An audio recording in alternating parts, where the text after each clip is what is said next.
Welcome back to Counting of the Omer. My name is Mike Sutcliffe. I'm one of the pastors here at Fringe Ministries.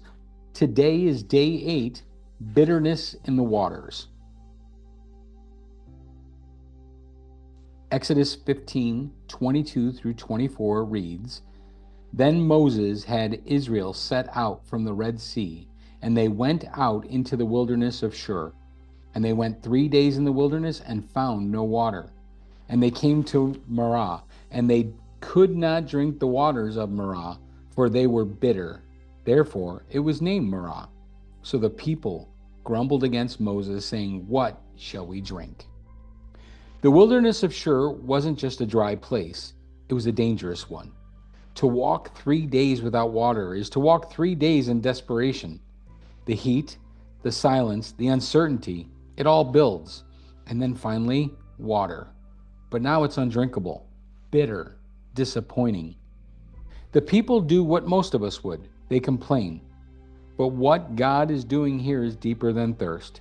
He's allowing them to reach the end of themselves, to feel the fragility of their bodies, their expectations, their plans, so that they might begin to truly trust Him. The wilderness is where God removes the noises of Egypt, the false comforts, the voices of oppression, the distractions of the world, so that His voice can finally be heard. It's where we become still enough, needy enough, dependent enough to receive what He's been saying all along. I'm here. I am enough.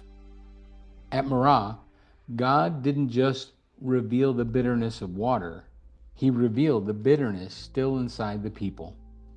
The wilderness exposes not only our lack, but our hearts, and in doing so, opens the way for healing. The wilderness is intimidating. It's where wild animals roam, where enemies might attack, where survival feels uncertain. But it's also the place where God draws near and where we begin to truly listen.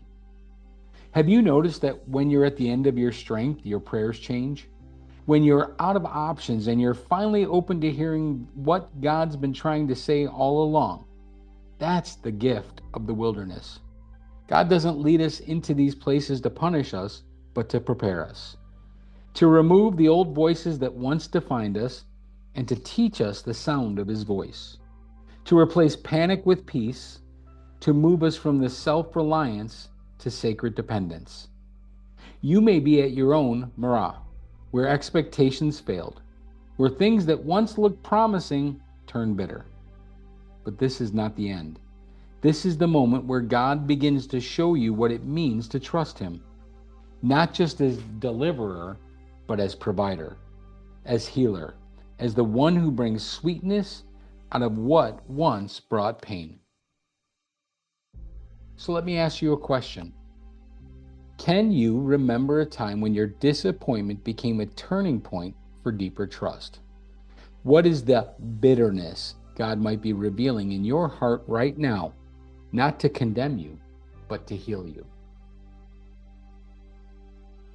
Father, we confess that we don't always respond well when things turn bitter, but we want to hear You more clearly. Use the wilderness to quiet our fears and soften our hearts. Teach us to trust You, not just when the waters are sweet, but when they're not. You are our source. All right, friends, thank you for joining me for today's day 8 of the Counting of the Omer. I hope this message blessed you, and I hope that you will join me tomorrow for day 9. Shalom.